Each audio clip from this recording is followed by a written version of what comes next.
Hey y'all, my name is Shane, the shoulder guy. I'm a student in the Contemporary Human Anatomy Master's Program at Eastern Virginia Medical School. What you're about to see is a 4-part video series on the totality of upper limb anatomy. So we've got a section on osteology, musculature, and then my favorite, nervous structures and vasculature. The purpose of me putting all of this together is to help undergraduate, graduate, and medical school students on what is typically the first lecture and laboratory examination. Now, anatomy can be a very daunting subject from the sheer volume of information that's covered, the associated nomenclature, and the very detailed topographical relationships of all the structures. But I promise it is entirely possible if you have the right amount of time studying a variety of different modalities such as traditional lecture, all of the books, and video lectures such as this. It is entirely possible for any student to become exceptionally competent with anatomy. So without any further ado, let's get started. We've got a lot to do. All right, y'all, I hope everybody's ready to start tackling upper limb osteology. Before we begin, I've got a couple recommendations. First off, I would watch this video on 1.25 or 1.5 speed. If you're on YouTube, go to settings, click speed, and then adjust it however fast you want. Second option, while you're watching this video, I would highly recommend having a tangible model to work with. And my last recommendation would be don't take notes. If you have that tangible model, work with it while you're watching all of these videos and try to memorize it as you go along. Taking notes quite often is incredibly tedious and you don't get anything from it. So it would be much better for you to watch the entire video 2 or 3 times all the way through, working with the model, than to take notes through it once. All right, so upper limb osteology, let's go. Section 1, the shoulder. With regard to the osteology of the human body, all bones in the upper limb, lateral to and including the clavicle, are part of what is known as the upper limb appendicular skeleton, seen highlighted here. Similarly, all bones lateral to and including the components of the acetabulum, meaning the ilium, ischium, and pubis, in the lower limb are part of the lower limb appendicular skeleton. All remaining bones, from the sacrum inferiorly to the skull superiorly, seen here, comprise the axial skeleton. The upper limb appendicular skeleton is composed of 4 sections: the shoulder, the arm, or to be more anatomically correct, the brachium, the antebrachium or forearm, and the hand. We'll begin with the shoulder region of the appendicular skeleton. The shoulder or pectoral girdle is composed of the articulation of 2 bones, the clavicle and the scapula. The clavicle is classified as a long bone and serves as the only articulation between the upper limb appendicular skeleton and the axial skeleton. Notably, it functions to provide transverse support during the contraction of axio-appendicular muscles. Were the clavicle to be absent, as such with cratocranial dysplasia, the force generation capacity of the axio-appendicular muscles would be significantly reduced. Notable landmarks of the clavicle include the sternal end, the acromial end, the long clavicular shaft, and on the inferolateral aspect, the conoid tubercle. Located between the sternal end of the clavicle and the manubrium is what is known as the sternoclavicular articular disc. Unfortunately, this disc is not rendered in this regional scan. The disc is wrapped in a tight joint capsule that is filled with synovial fluid and is itself supported by surrounding ligaments. The sternoclavicular joint is much like a spring on a mountain bike, in that it is designed to dissipate the mechanical forces that are transmitted through the appendicular skeleton. The scapula is a flat, triangular-shaped bone. The anterior surface, or subscapular fossa, is concave to a degree similar to the convex angle of the thoracic ribs to which it is posteriorly associated. This will become particularly relevant when we discuss the scapulothoracic joint. On the posterior surface, you can see arising medially is the spine of the scapula, which terminates laterally with the acromion, which articulates anteromedially with the clavicle. Inferior to the junction of the spine of the scapula and the acromion is the acromial angle, seen here. Located superior to the spine of the scapula is the supraspinous fossa, and located inferiorly is the infraspinous fossa. Here again, now seeing from lateral to medial, is the supraspinous fossa and infraspinous fossa. Here again, we are viewing the scapula from an anterior to posterior view. Some other notable landmarks are the superior angle and the inferior angle, the superior, medial, and lateral borders. Here we have the suprascapular notch. And if we rotate for a posterior to anterior view, we can see the spinoglenoid notch, because it is between the spine of the scapula and the glenoid cavity. Here we have a lateral to medial view, with left being anterior, right being posterior. Here we have the acromion, the coracoid process. Now if we rotate for a posterior to anterior view, we can see the scapular neck, which is supporting the glenoid cavity, seen here. On this glenoid cavity, located superiorly, we have the supraglenoid tubercle, and located inferiorly, we have the infraglenoid tubercle. Surrounding the rim of the glenoid cavity is the glenoid labrum. Unfortunately, it's not well visualized in this regional scan. This fibrocartilaginous ring acts to seal the junction of the glenoid cavity and the head of the humerus. Additionally, the superior aspect of the labrum is fused with the tendon of the long head of the biceps brachii, thus being its insertion at the supraglenoid tubercle of the scapula. Ligaments and bursa of the shoulder and the proximal brachium. The shoulder or pectoral girdle is supported by a series of ligaments. They are simply named by the joints they maintain or by their attachment points. The sternoclavicular ligament maintains the sternoclavicular joint between the sternum and the clavicle. The acromioclavicular ligament maintains the acromioclavicular joint, similarly between the acromion and the clavicle. The coracoclavicular ligament connects the clavicle and the coracoid process of the scapula. There are two parts to this ligament, the trapezoid portion, located more anteriorly, and the conoid portion, located more posteriorly.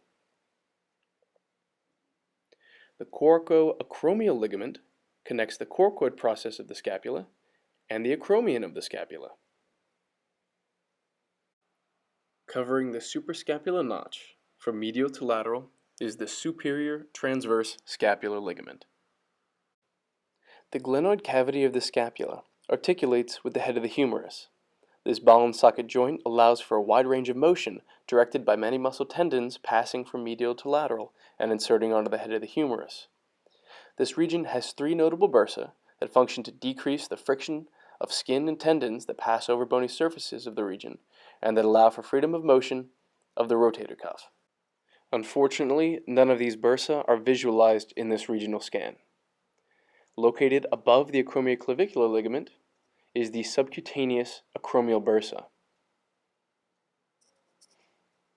Located just inferior to the acromion is the subacromial bursa, which protects the tendon of the supraspinatus muscle inferior to it as it passes to its insertion on the superior aspect of the humerus. This bursa also communicates laterally with the subdeltoid bursa.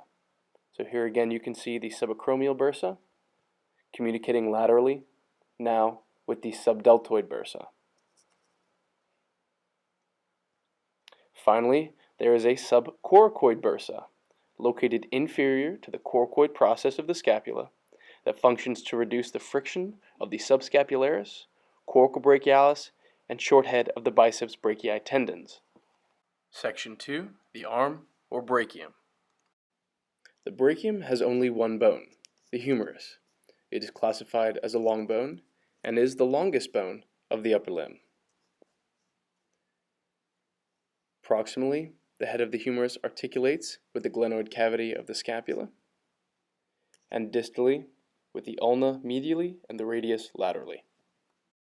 The glenohumeral joint is maintained by an articular capsule and a series of glenohumeral ligaments that we will not individually discuss. The humeral head is supported by the anatomical neck, seen here. Proximally and anterolaterally is the lesser tubercle, seen here. And posterior-laterally is the greater tubercle. Passing inferiorly between these two tubercles is the intertubercular groove or intertubercular sulcus. As the intertubercular sulcus passes distally away from the tubercles, it is bordered by a medial lip and a lateral lip. Located just distally to both tubercles is the surgical neck, named such because it is fractured far more often than the anatomical neck. Inferior to the termination of the intertubercular groove is the deltoid tuberosity, seen as a very small bony prominence here. If we rotate the humerus for a posterior to anterior view and reorientate ourselves with the head of the humerus now on the right and the greater tubercle seen here, we can see that posterior to the intertubercular groove and deltoid tuberosity, running along the length of the humerus, is the radial groove. For reference, here again drawn on the left side is the deltoid tuberosity. The bulk of the long bone is the shaft. We are now looking at an anterior to posterior view of the distal end of the humerus, with the medial epicondyle located here and the lateral epicondyle located here.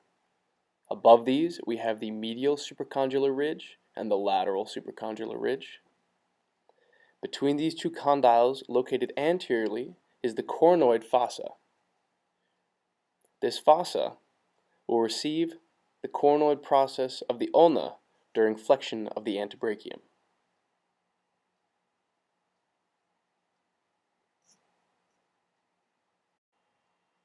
As we rotate, we can see now that the lateral epicondyle is now located on the left, the medial epicondyle is on the right, and again we have the lateral supracondylar ridge and medial supracondylar ridge.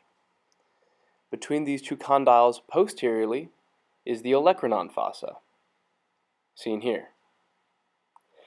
This fossa will receive the olecranon of the ulna during antebrachial extension. As you can see in this particular scan, the antebrachium is in extension. We can change back to our original anterior to posterior view and see the distal medial articular surface of the humerus, known as the trochlea, and the distal lateral articular surface, known as the capitulum. Just superior to the capitulum is the radial fossa. Section 3. The antebrachium. The antebrachium contains two long bones, the ulna, located medially, and the radius, laterally. We'll begin with the ulna. The proximal ulna has a trochlear notch, which articulates with the trochlea of the humerus. Anterior to this notch is the coronoid process, which is received by the coronoid fossa of the humerus during antebrachial flexion.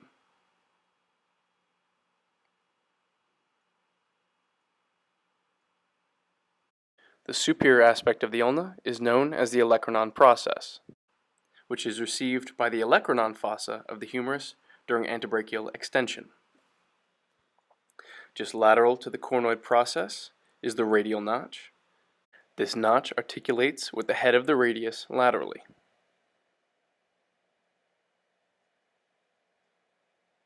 Distal to the coronoid process is the ulnar tuberosity.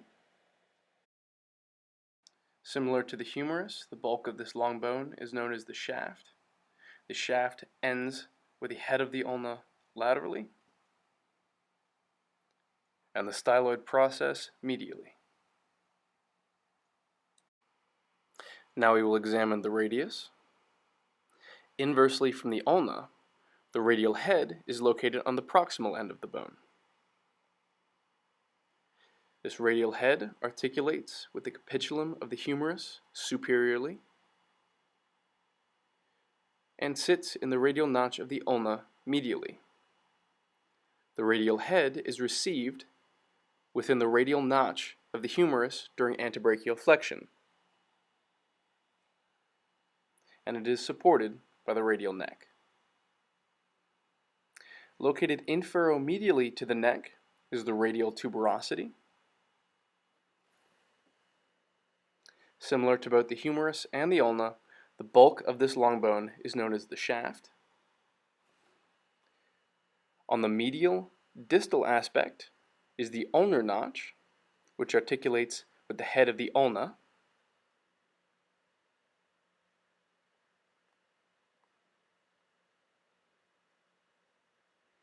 On the distal posterior aspect of the radius is the dorsal radial tubercle.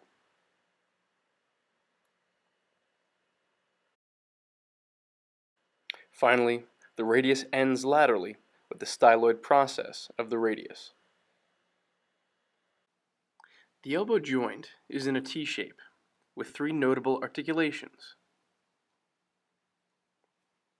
We have the humeroradial, which is the head of the radius and the capitulum of the humerus, the humeroulnar, with the trochlear notch of the ulna and the trochlea of the humerus, and the proximal radioulnar, with the head of the radius and the radial notch of the ulna.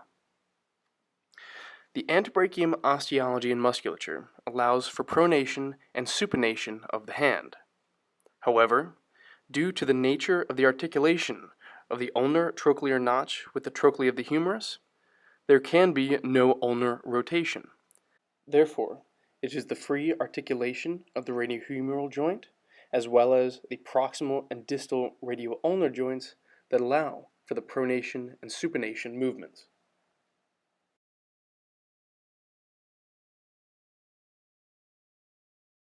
Here we can see that it is the movement of the distal radius with its articulation to the head of the ulna that allows for the distal pronation and supination movement. Ligaments and bursa of the distal brachium and proximal antebrachium. There is only one notable bursa in this region. It is located on the posterior aspect of the olecranon and is known as the olecranon bursa. This bursa reduces the friction of the olecranon and the overlying skin. There are many ligaments that maintain the elbow joint that are not of particular importance either for lecture or laboratory examinations. One of importance, however, is the annular ligament. This ligament maintains the head of the radius in its position in the radial notch of the ulna. It allows for the pronation and supination movements because it does not actually attach to the radius. It is also of note that the entire elbow joint is maintained within an articular capsule. Unfortunately, this again is not rendered on this regional scan, so this is my little drawing of it. The shafts of the ulna and the radius are connected via a radioulnar syndesmosis composed of a fibrous interosseous membrane. The fibers run in an oblique or slanting direction and facilitate the transition of force from the hand to the radius and the ulna, then to the humerus, the scapula, the clavicle. The force is then dissipated by that sternoclavicular articular disc, and finally the force is transmitted to the axial skeleton. You can notice too that the interosseous membrane has openings at the proximal and distal ends. These openings allow for the passage of arteries that we will discuss in detail in the vasculature component. Section 4. The hand. In the hand, the wrist is composed of 8 carpal bones that are classified as short bones and are arranged proximally and distally in 2 rows of 4. The proximal row, from lateral to medial, is composed of the scaphoid, lunate, triquetrum, and pisiform bones. The distal row, from lateral to medial, is composed of the trapezium, trapezoid, capitate, and hamate bones. Many students have found the mnemonic, "Some lovers try positions that they can't handle," in order to remember the carpal bones, always from lateral to medial and from proximal to distal rows. The proximal surface of the proximal row of carpals articulate laterally with the distal end of the radius and medially with the fibrocartilaginous articular disc of the wrist, which itself associates proximally with the head of the ulna. This articular disc is again not well visualized in this regional scan. The palm of the hand is composed of metacarpal bones, each with a proximal base, a middle shaft, and a distal head. The proximal bases form carpometacarpal joints with the distal row of carpals. The trapezium articulates with the base of the first metacarpal, the trapezoid with the second, the capitate with the third, and the large hamate articulates with the base of the fourth and fifth metacarpals. The distal heads of the metacarpals articulate with a series of 3 phalanges, a proximal, middle, and distal, except for the thumb, which only has proximal and distal phalanges. The metacarpals and phalanges are all classified as long bones. The metacarpophalangeal joint, also known as the MP joint, forms the knuckles when you make a fist. The subsequent 2 distal joints are the proximal interphalangeal and distal interphalangeal joints. You may have noticed these 2 small spherical bones located between the head of the first metacarpal and its associated proximal phalange. These are known as sesamoid bones and are embedded within the tendons of the abductor pollicis and flexor pollicis brevis muscles. They function to protect the tendons from overuse and to change the path of the tendons. The pisiform bone of the wrist is also a sesamoid bone and is embedded within the tendon of the flexor carpi ulnaris muscle. Ligaments and bursa of the distal antebrachium and hand. There are many ligaments within the hand, connecting the radius, ulna, carpals, metacarpals, and phalanges, but we will not identify all of them individually. The particularly important and testable ligaments within this region are as follows. The extensor retinaculum is a continuation and distal thickening of the antebrachial fascia that functions to maintain the position of the extensor tendons that pass underneath.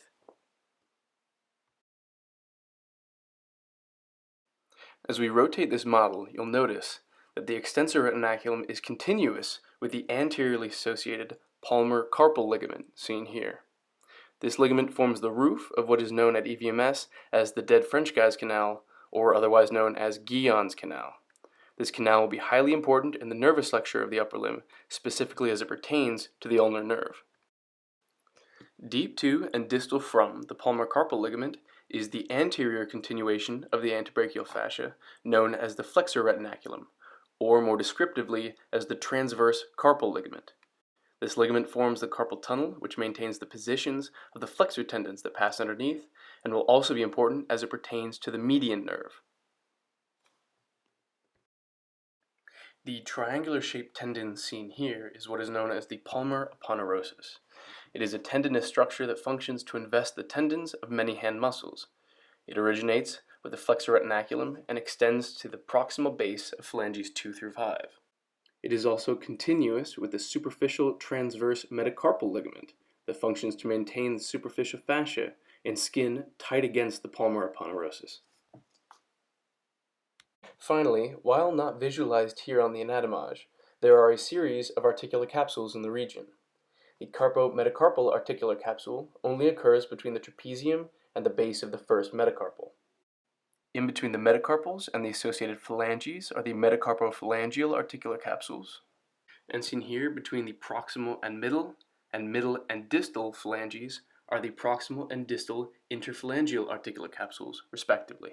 Again, we have the metacarpophalangeal articular capsule, the proximal interphalangeal articular capsule, and the distal interphalangeal articular capsule. Again, these occur at the MP, PIP, and DIP joints. The bursa of the hand are dissimilar from those from the rest of the upper limb in that they contain within them the tendons of muscles passing from the antebrachium to their insertions in the distal hand. The bursa are not visualized in this regional scan, but I'll do my best to draw them for you. The largest bursa is known as the common flexor sheath, or more simply as the ulnar bursa. It contains the tendons of the flexor digitorum superficialis and flexor digitorum profundus tendons. This bursa often, but not always, communicates laterally with the radial bursa, which contains the tendon of the flexor pollicis longus muscle, seen here. Now we'll go ahead and draw both bursa in one field. Now the ulnar bursa contains all of the tendons of the flexor digitorum superficialis and profundus that starts before that flexor retinaculum and proceeds to the distal end of the 5th digit. The radial bursa, containing the tendon of the flexor pollicis longus muscle, starts again before that flexor retinaculum and proceeds to the end of the 1st digit. Now you've probably noticed that the tendons of the flexor digitorum superficialis and flexor digitorum profundus proceeding to the distal ends of digits 2, 3, and 4 are pretty lonely, but they do in fact have their own synovial sheaths, so Let's again draw in the ulnar bursa, going all the way to the distal end of digit 5. There we go. Now beginning at the MP joint and continuing to the distal ends of digits 2, 3, and 4 are the digital synovial sheaths, containing again the tendons of the flexor digitorum profundus and flexor digitorum superficialis. Notice the gap between the ulnar bursa and those digital synovial sheaths that I'm outlining in purple here. This gap allows the lumbrical muscles to arise from the tendons of the flexor digitorum profundus. These lumbricals are small, string-like looking muscles that we will discuss in more detail in the muscular component. Upper limb synovial joints. Now that we have learned all of the osteology and articulations of the upper limb appendicular skeleton, we should discuss the types of joints that these articulations and ligaments form. This information will be highly important in understanding the movements of the upper limb and the actions of the muscles that will be discussed in the next section. The most important joints with respect to allowing movement are the synovial joints. The articular surfaces of the bones in the synovial joints are always covered with a smooth articular cartilage, but are separated slightly with an encircling articular capsule. The space in between the articular cartilages is filled with synovial fluid that decreases the friction of the cartilage as they slide across one another. The sternoclavicular and acromioclavicular joints are plane or gliding joints, which means that they allow for slight gliding movement in every direction. The intercarpal joints are also gliding joints. The humeral-ulnar or trochlear joint is a hinge joint, which only allows for flexion and extension movements. The proximal and distal radio-ulnar joints are pivot joints and allow for the rotation that creates the supination and pronation movements. The radiocarpal joint, MCP, and IP joints are all condyloid joints that allow for all movements that create circumduction. The glenohumeral joint is a ball and socket joint, which allows for all the same movements as a condyloid joint, but with the addition of both internal and external rotation. Lastly, the humeroradial joint is to some degree both a ball and socket joint and a hinge joint. As the radial head travels across the capitulum during antebrachial flexion and extension, it acts like a hinge joint, but it also rotates about the capitulum during sumedation and pronation and thus acts like a ball and socket joint. There is one final and very important joint that we need to discuss. You'll recall how the posterior surface of the scapula is concave to a degree similar to the convex surface of the thoracic ribs to which it is posteriorly associated. This relationship forms what is known as the scapulothoracic joint. There is no direct bone connection between the thoracic cage and the scapula. Instead, movement is allowed by movement of the serratus anterior muscle gliding over the thoracic cage.